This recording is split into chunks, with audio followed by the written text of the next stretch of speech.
All right. Let us start. Kayena vacha chittena pamadena maya katang achayang kamame bante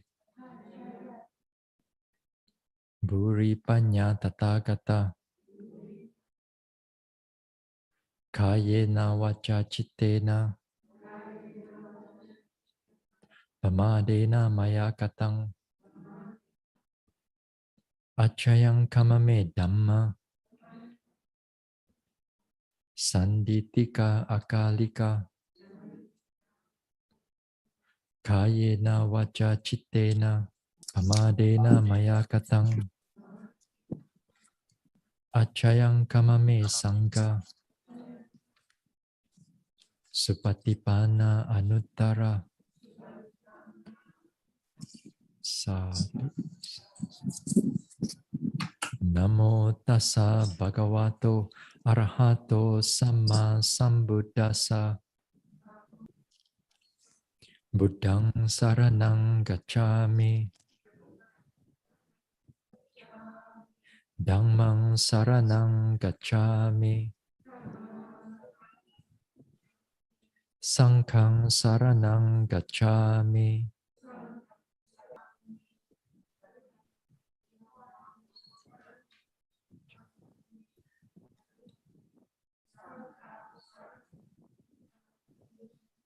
Tisarana gamanang paripunang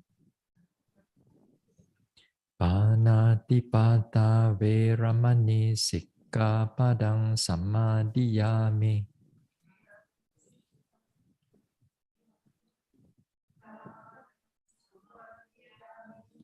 Adina dana veramani sikkhapadang samadhiyami.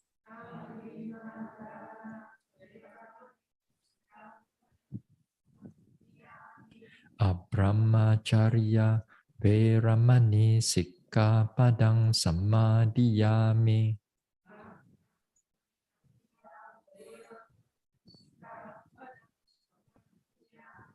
Musawada veramani sikkhapadang samadhiyami.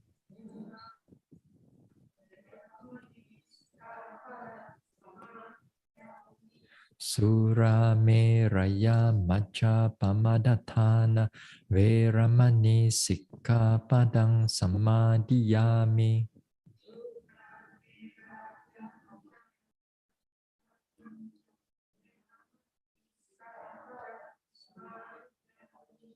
Vikala bhojana veramani sikkhapadang samadhiyami.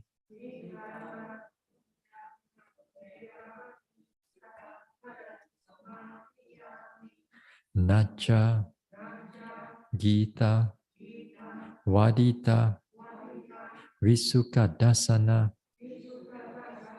Malakanda Vilepana Dharana Mandana Vibhusanathana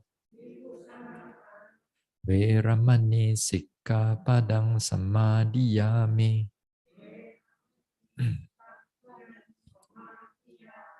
Uchasayana Mahasayana Veramani sikkhapadang samadhiyami.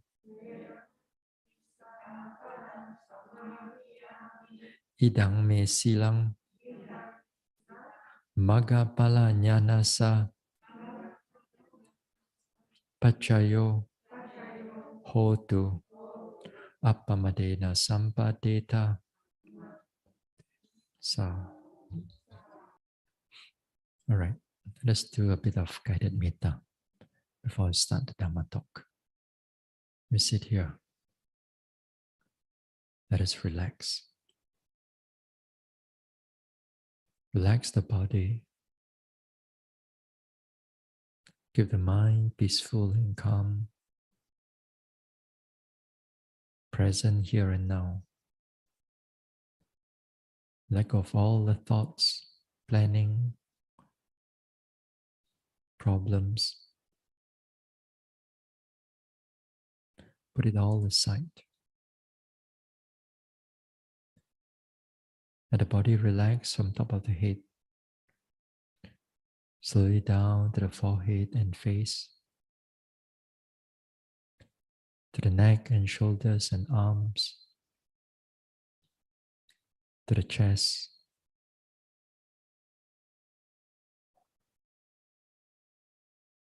the stomach area, the spine, buttocks, to the thighs and knees, to the calf, the ankles, soles, toes. So relax the body. May I be free, free from all kinds of harm and danger, free from all mental suffering, free from all physical suffering. May we all be peaceful. May I be peaceful. May I be well and healthy. And may I truly be happy. May I be free from all kinds of harm and danger, free from all mental suffering, free from all physical suffering. May I be peaceful. May I be well and healthy. And may I truly be happy. Now let us expand our metta. Let us expand the metta. Expand the metta to all the beings around here. May they be monks or nuns, yogis,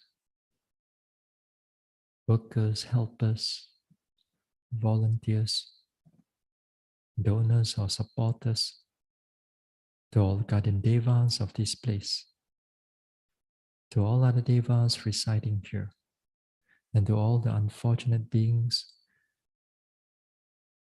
and to all the animals, big or small, seen or unseen. May all of us here be free from all kinds of harm and danger, free from all mental suffering, free from all physical suffering. May all of us here be peaceful. May we all be well and healthy. And may all of us here truly be happy. May all of us here be free from all kinds of harm and danger, free from all mental suffering, free from all physical suffering.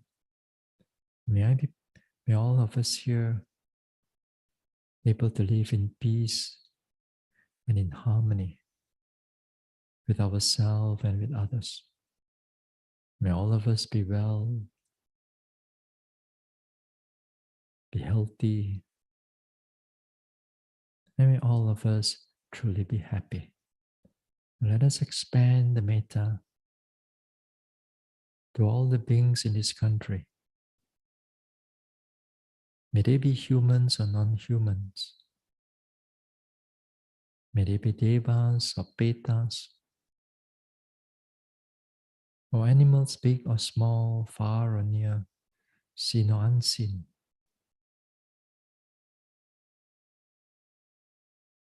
May all beings in this country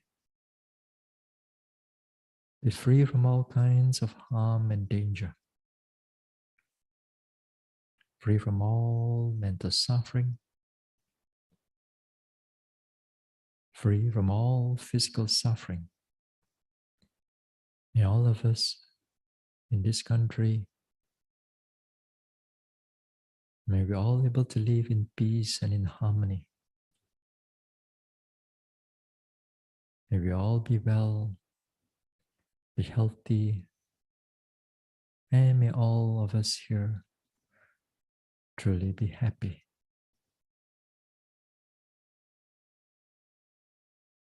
May all beings in this country be free from all kinds of harm and danger, free from all mental suffering, free from all physical suffering. May all be peaceful, be well, and may all of us here in this country truly be happy. Now let us expand. Let us expand further. Expand our metta, goodwill, good thoughts to all the beings in this world without exception. May they be humans or non-humans. May they be our loved ones near or far away, or those people whom we do not know. And, and to those whom we dislike or those who dislike us. To all the guardian devas of the sasana, to all other devas residing in this world,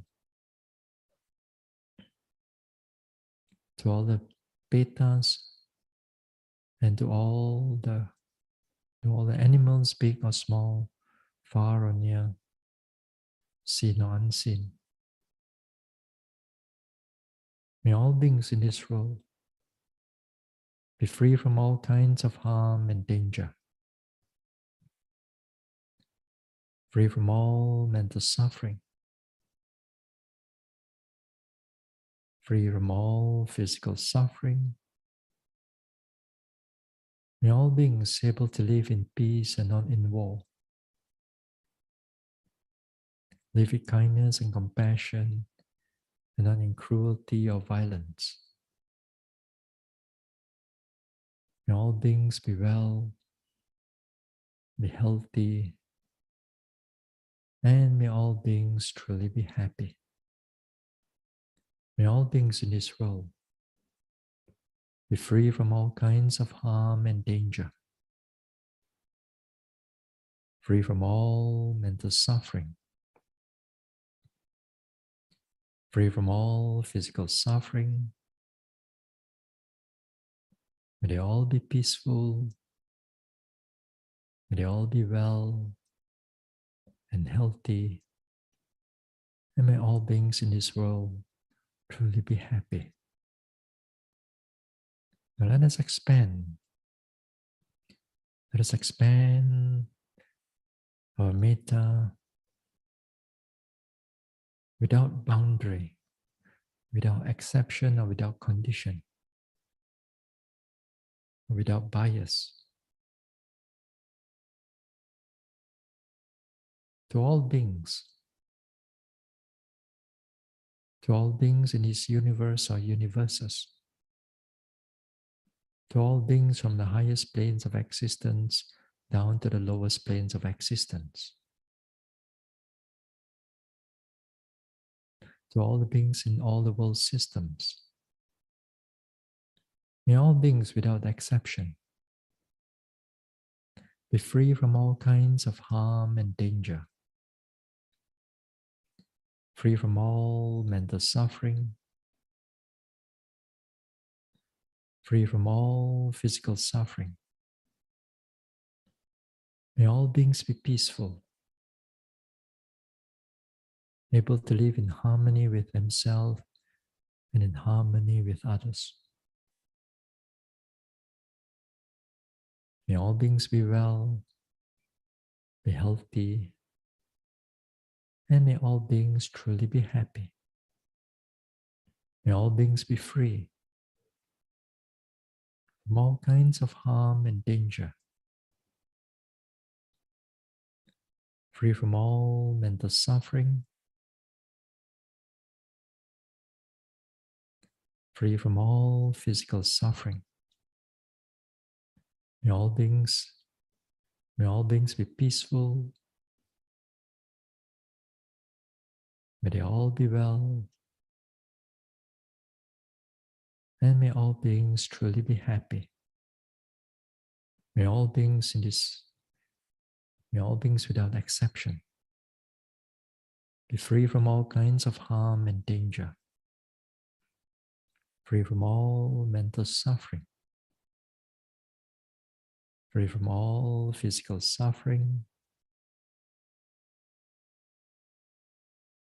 May all beings be peaceful. May they all be well. And may all beings truly be happy. May all beings be peaceful. May they all be well. And may all beings truly be happy. Now slowly let go of the metta.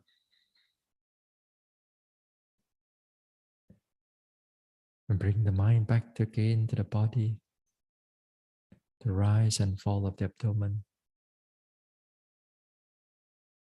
Feel the sensation being here and now. And then we can slowly open our eyes. All right, let us start. Now, yesterday I talked about the fourth type of within that investigation of Dhamma. That is to say that when you take up the right objects, the proper objects, the suitable objects, then you have to investigate on them. You have to scrutinize them. You have to be precise and to know what is what. That is to say, we need to direct the mind to its characteristics. Characteristics of the body, characteristics of the different mental states or the consciousness. We pay attention to the different types of characteristics. So in order for us to go further into development of vipassana, then by noting these characteristics, then we'll begin to notice the deeper characteristics that's going to arise. They won't arise right in the beginning. Mostly you will see all these hard, soft, rise, fall, movements, pain, different types of pain, and so on. As you begin to notice things better and better, then you begin to see into the second characteristics. And the second level of characteristic is the triple characteristic, in the sense that they are having beginning, middle, and the end.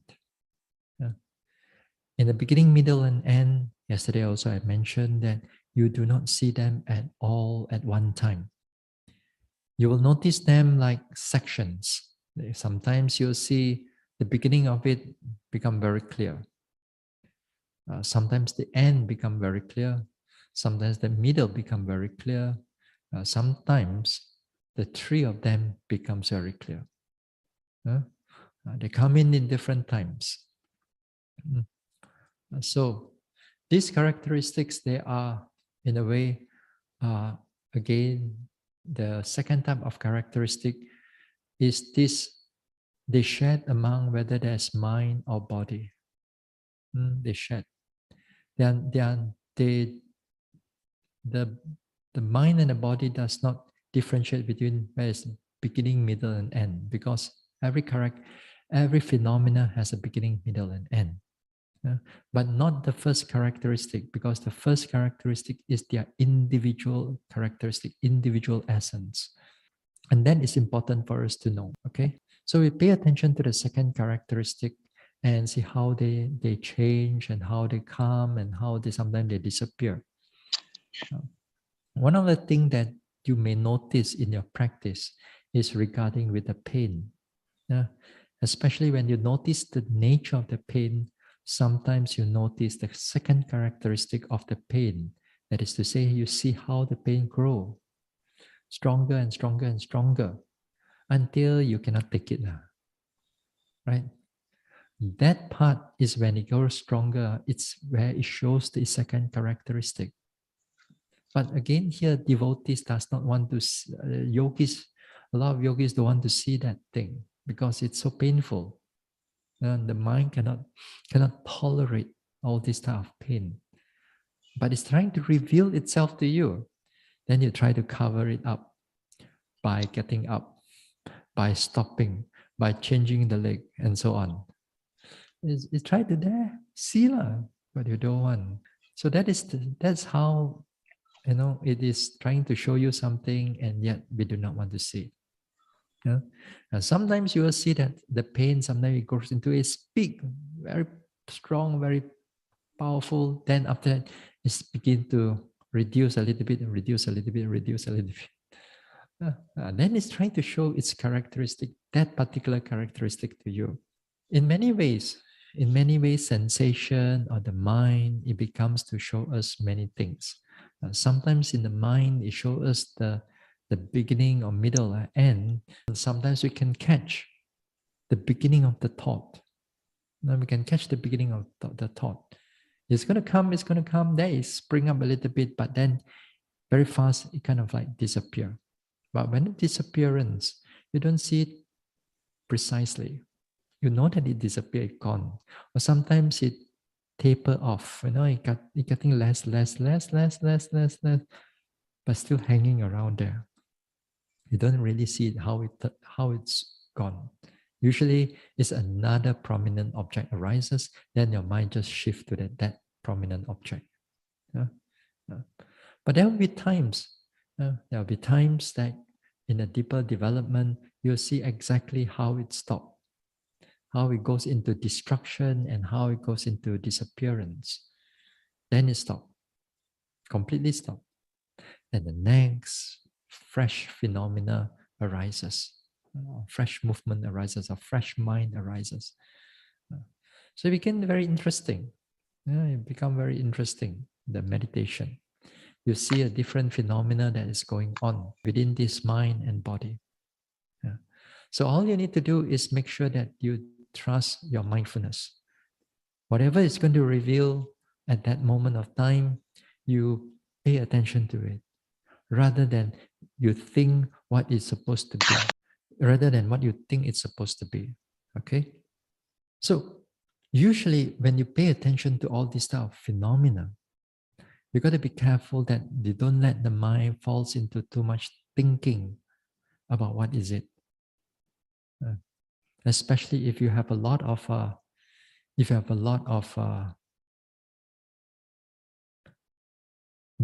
background, or you have a lot of book knowledge, theory. Have a lot of theory, and then you become like so obsessed about the theory and what you're looking at. So you're trying to match your theory and your practice. And that is not very good. That is not very good. You're going to slow down your meditation a lot. Because every time you want to progress, you go back into that thinking again. Again, it goes back into thinking about that theory. I'm not saying theory is bad, Don't quote me wrongly. It's that you are using it at the wrong time, only. Later part, we'll talk about theory a little bit. Which also, in a way, helpful for investigation of Dhamma. But you must not use it at the wrong time. Again, when you go into develop meditation a little bit deeper, then the third characteristics is going to show much more clearer to you.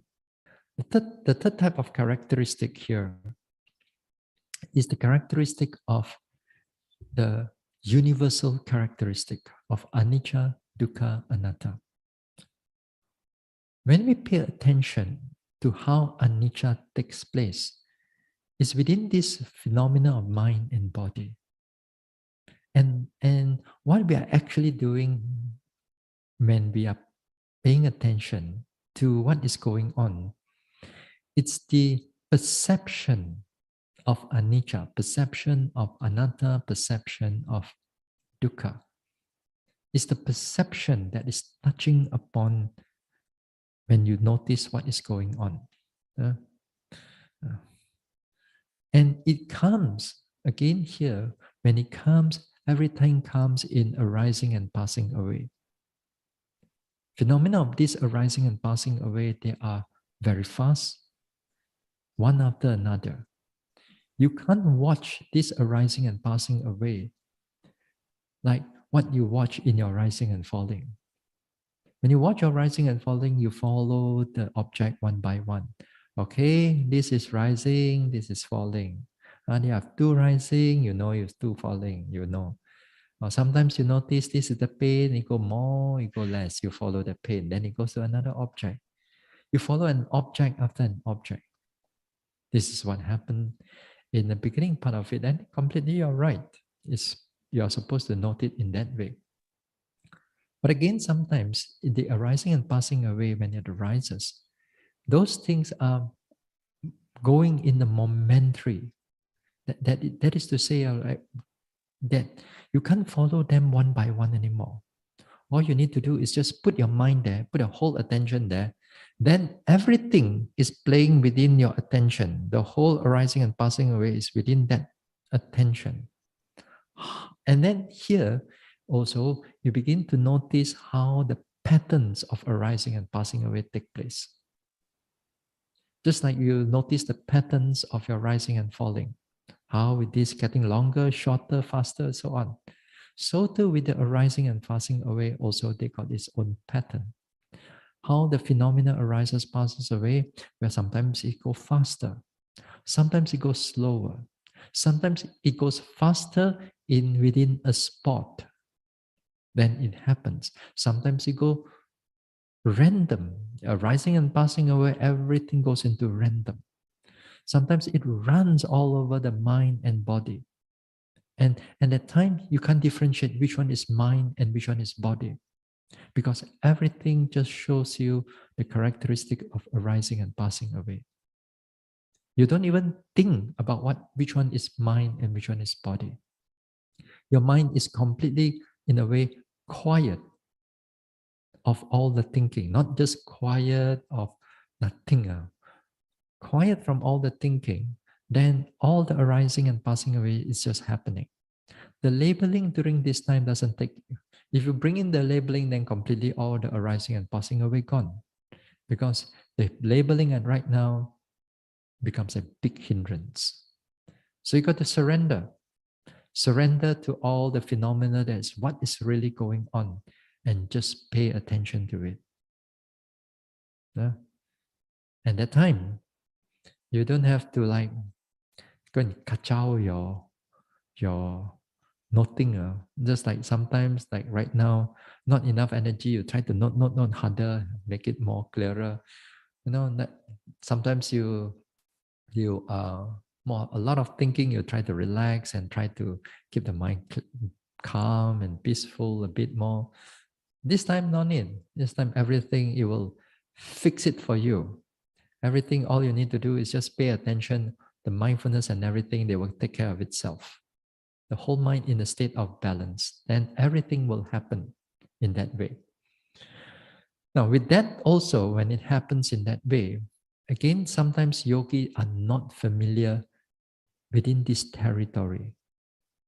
Because this territory is, after all, you never seen it before. Not only that, now, too bad now sometimes in the world of vipassana again. Sometimes even teachers also don't see that yet. Certain times, I've met in the past now. Then certain times teachers also, they don't have that arising and passing away also. What is happening with the arising and passing away? And that is where things become problematic. Because if the yogi goes into seeing all these arising and passing away phenomena, and things are changing in a fast manner, Because the teacher have not seen all these things before. They will ask the yogi, hey, doing wrongly already. Go back to all the rising and falling. Where's your rising and falling? Then say lah. And then here you are, supposed to follow what the teacher say. And then now you are seeing something, the teacher asks you to go back. Or then you create doubt with yourself. Every time you sit down, all this arising and passing away taking place. And yet, the teacher is not asking me not to look into it. So, how? No. So, a lot of things, as I said, finally, you have to rely on your mindfulness, not just the teacher. No. If the teacher who knows one, who have proper practice one, and you talk, they will know already. You talk, they will know. So in the past, I've met with this type of teachers before. So you got to be careful. In the world of Vipassana, not everybody sitting on a Dhamma chair, they know how to meditate also. That is the reality in the world of Vipassana. Whether you like it, you like to hear or don't like to hear, it's up to you. But the world is like that. Yeah. So finally, you have to rely on yourself. You have to rely on your mindfulness. Sometimes you may have the urge to go to different places to meditate. You may have urge to go different places to meditate. So that's why you need to have a lot of what to do and how to do and what not to do. Things that you learn over here or you learn in your past retreats, these are the skills that you have to remember. It's the skills that you have to remember. Otherwise, you have to use them again and again.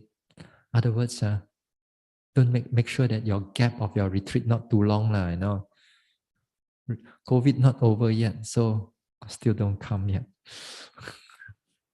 Yeah. If you go too long, you forget about all your skills already. Yeah, slowly. So the skills that you learn here, or you learn in your past retreats, what is important is you remember them.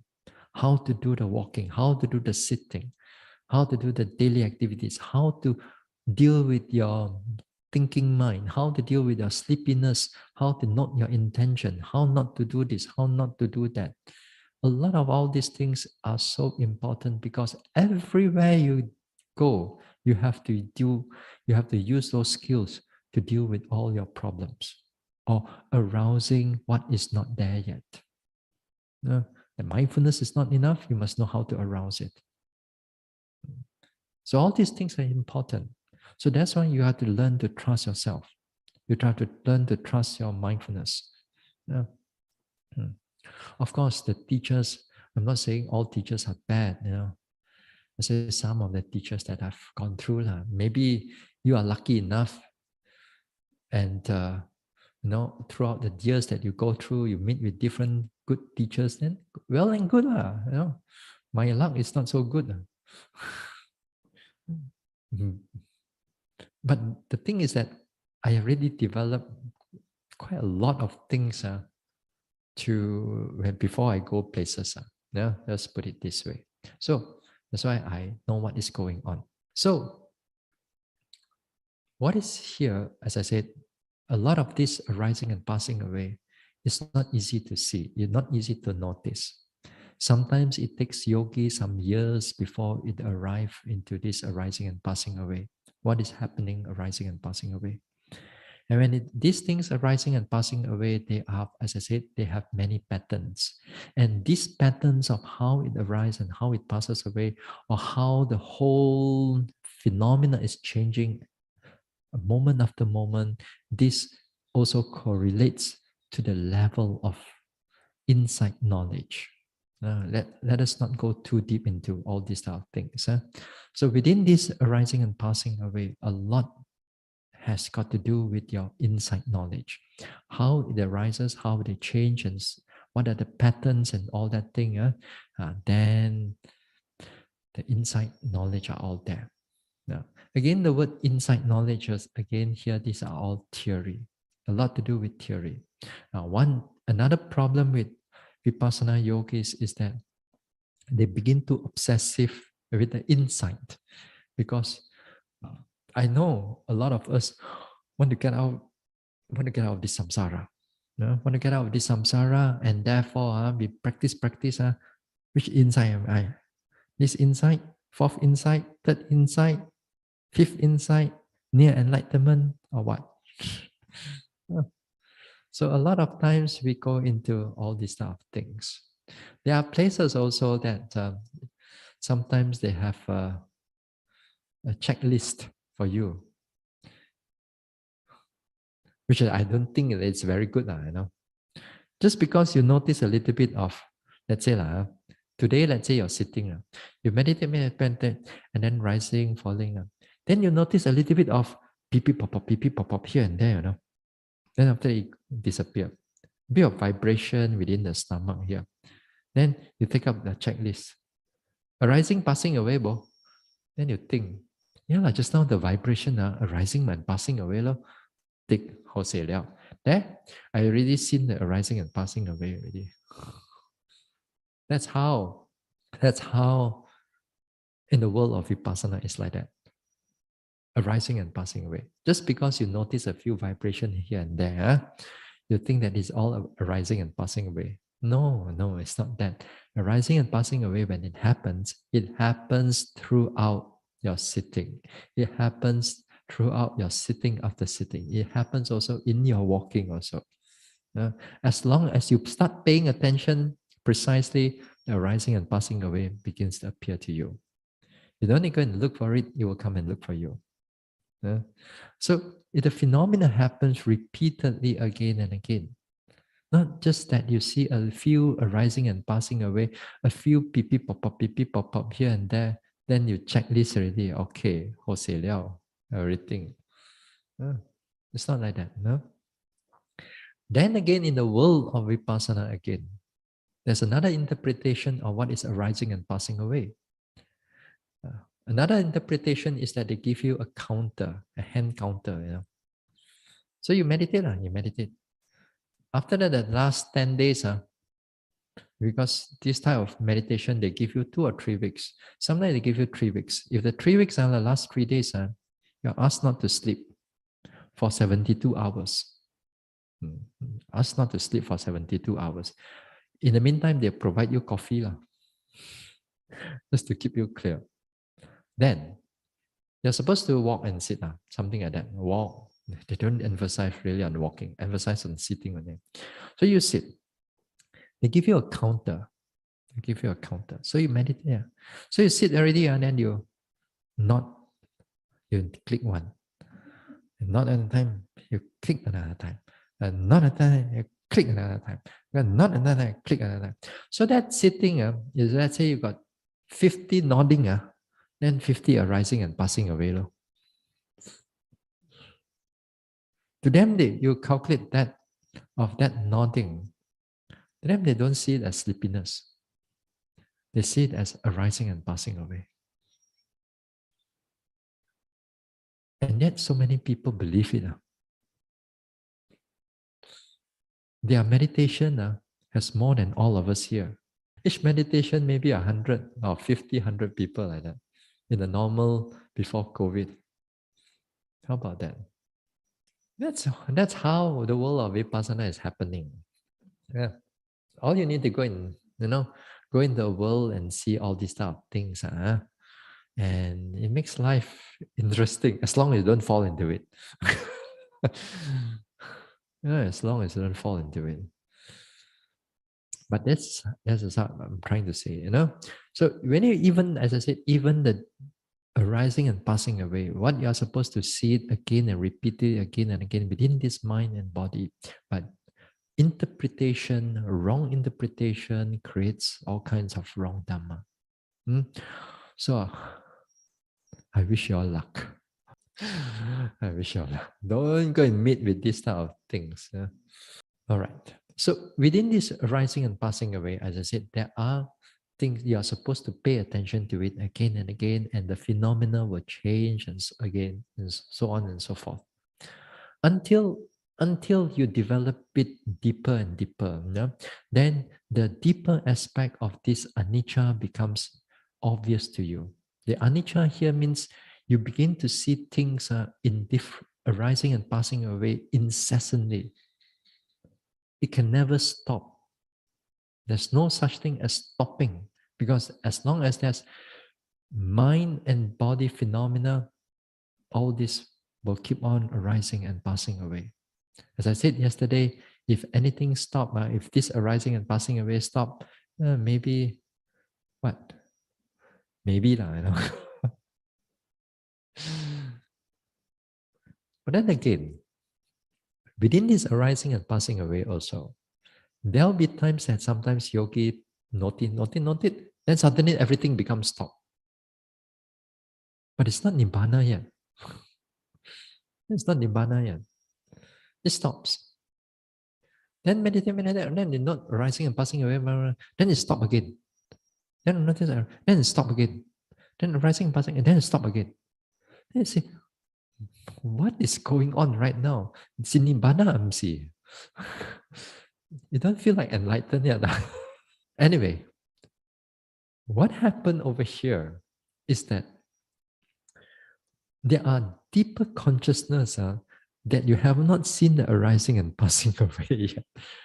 Whereas when your mindfulness begins to pick up further, and your sharpness of your mind becomes even more clearer, then that particular gap, when you pay attention to it, hey, still got more tiny arising and passing away there. Then after that, the bigger one. Then after that, the tiny one. Oh, that's why in the past, I couldn't see all these little tiny one. I thought I wholesale liao. But still not yet. Then you know you're still not enlightened yet. So, you see, the mind can trick you. It can trick you in so many ways. It will trick you. All you need to do, as I said, don't go and interpret yourself whether you're enlightened or not. After all, you're enlightened, well and good. After that, after enlightenment, what do you think you should do? You go back, you open up, Ganduri, Hoseliao. No, you carry on the meditation. Walk, sit, walk, sit, walk, sit, walk, sit, walk, sit, walk, sit, walk, sit. So it's the same thing. But after, of course, things is much better lah. Yeah. Anyway, what is important is that make sure that any phenomenon that arises and passes away during this time, don't interpret on it too much. Make sure that you just pay attention to them again and again and again and again and again. The phenomena is like in this way. Just make sure you trust your mindfulness and just don't interpret what is going on too much. So the phenomena of anicca, dukkha, and anatta, they will show you in the form of this arising and passing away, not in the form of thinking about it. Yeah. There are sometimes yogis that I met when they talk about anicca, dukkha, anatta, they, when they see all these things arising and passing away, then they come to the interview. Bante, if I don't think about that is anicca, how do I know that is anicca? Logically, right? What? If I do not know this is dukkha, how do I know this is dukkha? So logically, it is right in a sense, because here, most of us, we will base on our theory to understand something. Okay? Whatever that is even happening in the inside now, we always want to step it back and base on the theory. And when the theory ngam with what you see, then you are happy, then only you start paying attention. And then again, I tell you, it can be a big hindrance. All you need to do, as I said, The perception of anicca, dukkha, anatta does not come in words, does not come in theory. It's about the experience. And those experience, it is not by theory. Long enough into the practice, you will know that this is anicca, dukkha, or even anatta. If your wisdom is sharp enough. If your wisdom is sharp enough. So, as I said, you don't have to interpret it that much. All you need to do is just pay attention to it. You stop, keep on thinking about it, then you slow down your practice. When you slow down your practice and also it creates into a habit, then a lot of times you want to go into a lot of all this thinking. And therefore, at least the enlightenment become yeah, further or slower, whichever how you interpret. So don't interpret it. Don't stop halfway in that way. Because after enlightenment, you're going to see all these things all over again in a much more clearer manner. Then that time, all your thinking about anicca, dukkha, anatta will still surface again in much clearer manner. So why go and waste time before enlightenment? Go and think about it. But that's how our craving of our mind to have all this information and theory, we crave for it. We want it actually. Yeah. So if you're not careful of that craving, the craving for all this info, all this information, then it can become very attached to all these type of things. We keep all these things aside. We keep all these things aside. So make sure that you pay attention to it, all your objects precisely. Then phenomena, all the characteristics of the mind and body process will begin to reveal themselves to you further and further. So let's step back a little bit more. Let's step back way, way more. Don't going to go into all this tiny thing. Now we're going to look in something more bigger, much more wider.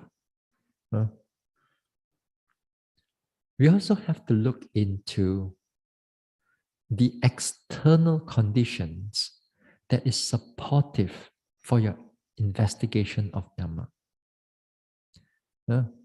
External conditions. What do you mean by external conditions here? Okay. We're talking about, for example, like today. Nice weather, no?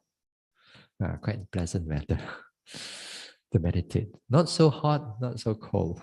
Yeah. Not raining and not so hot. So pleasant weather. Sometimes you notice when pleasant weather, your restless mind become less. Restless mind become less. Oh, when it's hot day, thinking a lot. Because the body is uncomfortable. When this uncomfortableness of the body, it creates a lot of all this unpleasantness, and then the unpleasantness condition the mind to go a lot of thinking. Yeah? But what are the external conditions that's helpful for the investigation of Dhamma then? So what are the external conditions? Yeah. Now, one of the conditions for investigation of Dhamma to arise during in the practice is that you must need enough theory. We talk about putting all the theory aside now, but the external condition is that you need enough theory. At least enough theory for you to practice. Okay? Enough theory for you to practice. If you don't have enough theory to practice, then you luan lie already, you know. Say, for example, if you don't know how to do walking meditation, if you don't have the theory for how to do walking meditation, then you just simply do the walking meditation. Then you get no results. Nothing. You see people walk so slowly, you try to walk slowly, but your mind is everywhere else. Then you try. Oh, you get so tense up. You do not know what happened in the mind in the first place. You only see the external people, what they are doing only. People go slow, you also go slow. So you must have enough theory. So at least the theory about the practice, you must have at least a lot. Yeah, at least you must have a lot. But the theory itself, sometimes some of the theory itself may not so connect to you yet. It takes you until you come to a certain level or you experience it yourself. Then those theories starts to match already. And it's good because that time it's so easy for you to remember already. You know what to do. Yeah? Let's say, for example, you are noticing the restless mind. If you do not have theory how to deal with the restless mind, then you become very agitated, so agitated that your mind cannot settle down. When the mind cannot settle down, practice doesn't go on, and this agitation comes in again and again and again and again, then you begin to lose confidence in the meditation. So because you know the theory, with that, then only you dare to step into a meditation center. Without that, you think you will step into a meditation center? No, you will not. At least all those years that you gain all your understanding and so on, then you are brave enough. The fear is lesser. Then you step into a meditation center and then you try to meditate. So the theory helps you to come in here too. All your analysis, all your thinking of all listening to your karma and Four Noble Truth meditation, and so those theory are important. So when it comes in here, they are still important in the sense that it helps you to progress, at least on the practical type of theory. So now when you put into the practice, as you keep on paying attention to it, as things get further and further, so make sure you just put the theory aside and then you just note, and note. So the theory also is important. So what else is important? Another thing that is important is this purification of our external body and also our surrounding. Here, the text is the commentaries are trying to mention why these things are that cleanliness of our body and the surrounding also helps into our noting mind.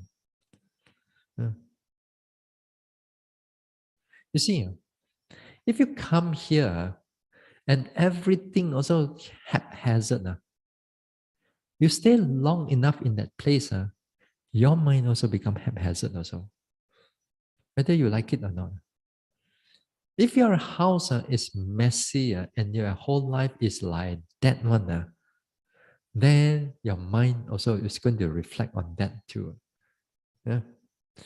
Then with that messiness of it, when you come into a meditation, how do you think your object will be orderly? Sui sui halua. No, it also will be going together with how you connect with your mind and how all these things is like. So in other words, when you come into a center, a meditation center, things has to be put in an orderly manner, but not OCD, not until become obsessive compulsive disorder. You know what I mean? That means a little bit bosui ni you betahan already must. A little bit people move a little bit betahan, they must move. Some people until obsessive until there. I've met monks like that. You go into their kuti, you move their books, a little bit like that also cannot. They have the like that, a little bit tak boleh, must make it straight again. You push it, cannot. Monks are like that. Because they got nothing else already. They got no money, nothing, everything, nothing already, got nothing for them to think already. So they think of all the elderly, they become so obsessive about it. No, I'm not asking you to go into that now. I'm asking you to just, your area of your meditation or your place or your room, you have to keep it neat and tidy. And the places that you meditate also, at least it is a clear path and everything is put properly together. You may not, sometimes you may not able to meditate in the center. Sometimes your walking path is just a dirt path. It's a laterite path. Maybe as long as this one, but it's all sand only.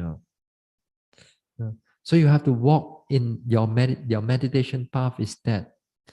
So what do? So you have to clean the leaves. You have to put everything aside and so on.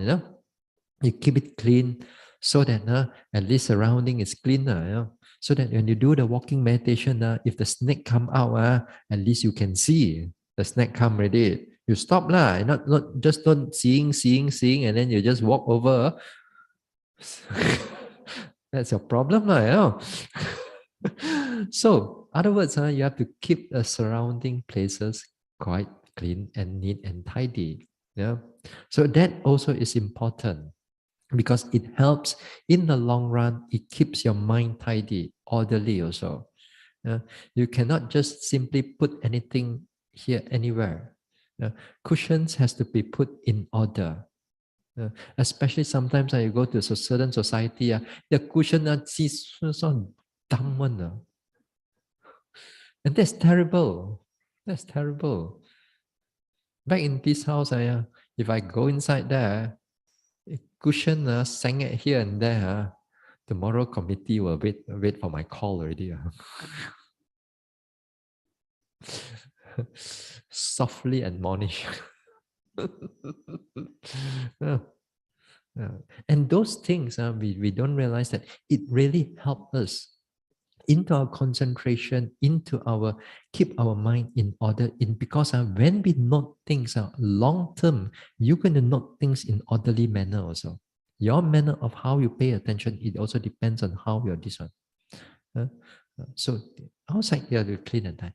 And also not only clean and tidy, but your body also has also to be, not to say obsessively clean, but clean enough. But then ladies a bit more difficult. They bring all their toners and they bring all their scrub. They bring all their daily wash, night wash, evening wash. So many things. Don't need to be so obsessive.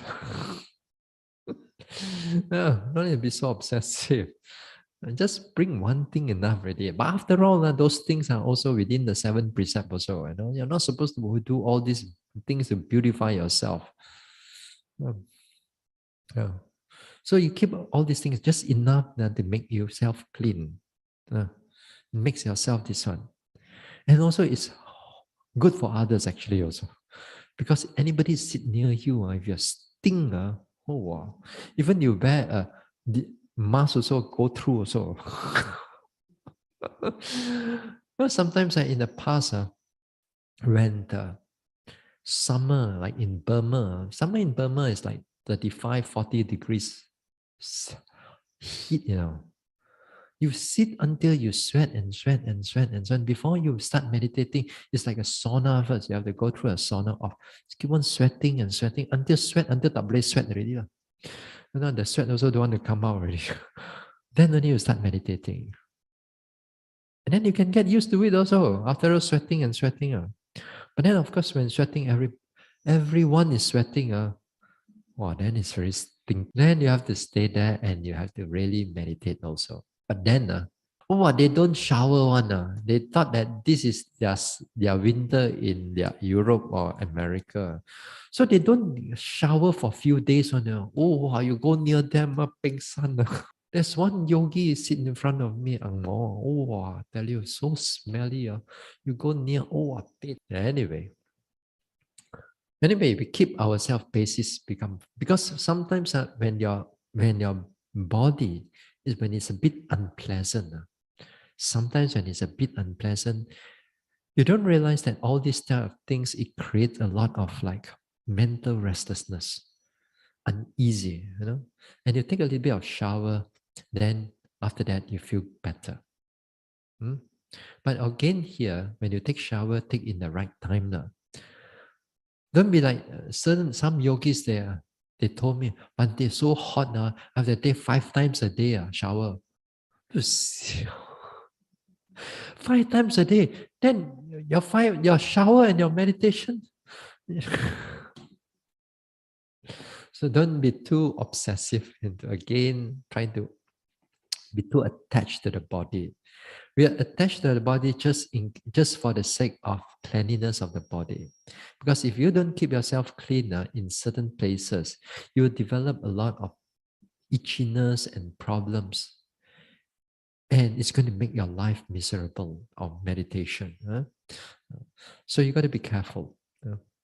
In the past, in the meditation, I thought that just deal with it lah, after all, the Buddha says don't attach to the body lah. Then let it sweat lah, sweat until sometime itchiness starts already.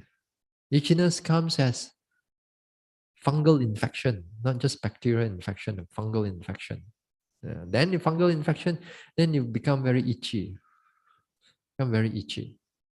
So itchy. Then every time you sit down, you scratch on you. Every time you scratch on you, say, no, but this is bodily disease already. Or you very painful at the time. Whole day also you cannot this one.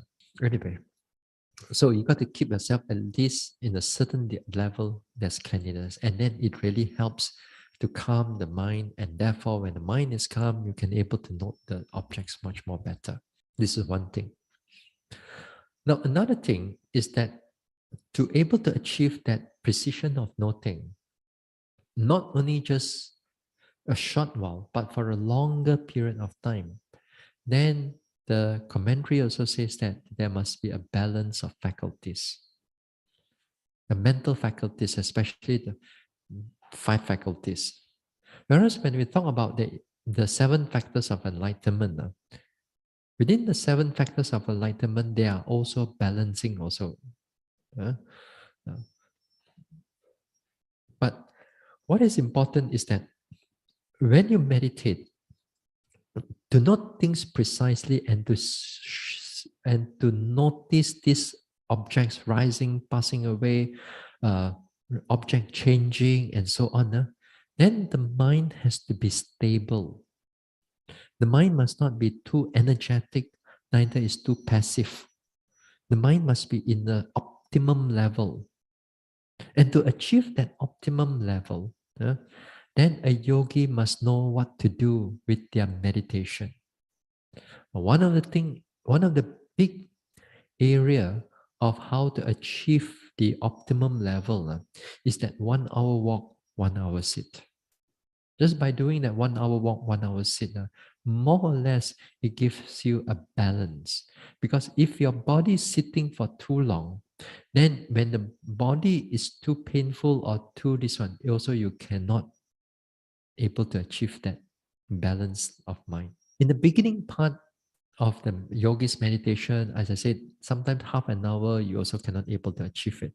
But as you keep on pushing a little bit more, then yes, slowly and slowly, you become more clearer and you can able to sit for at least 1 hour. So in the retreat, we do this 1 hour walk, 1 hour sit, because it helps us not only in our balance of our faculties, but it also help us in our health. So we need that health in order to meditate. So this walking meditation and standing too is really helpful for a long term to do this meditation, to keep you alive. So make sure that you all do walking meditation. So with that walking meditation, in the long run, it actually helps in the sense that it balances the faculties. Then within that walking meditation also, because you change the speed, sometimes faster, sometimes slower, or it gradually becomes slower, and that also helps you to keep a balanced state of mind. So the walking meditation, for example, if you overdo, you do only very slow steps all the whole hour, hour after hour, day after day, you end up with all kinds of tension. And that is really bad. That is really bad. I've seen yogis, they overdo all these type of things. They have to go and see doctor. They have to go and go for their migraine. After that, they come. After that, I've seen. I've read also.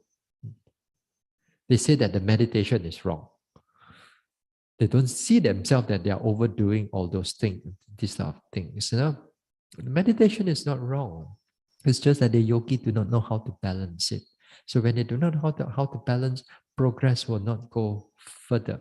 Other words, when you investigate and you pay attention to all your objects properly, so you need to have that calm, clear state of mind. Then things becomes better and better. So in the talks to come, we're going to look into all these type of investigation also. Now, then also it said now, it also says in the commentary that not only just reading about it now, but also asking questions. Asking questions, not just simply ask questions, but questions that are related to what you do not know, like your theory or in the practice. Yeah, because those things help.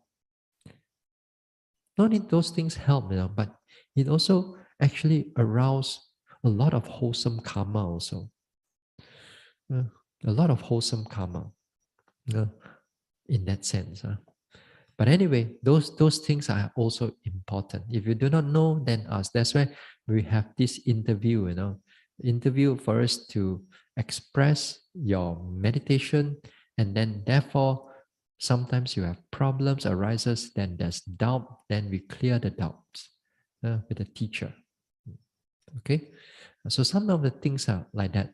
That all these type of external things are very supportive for the of the investigation of Dhamma.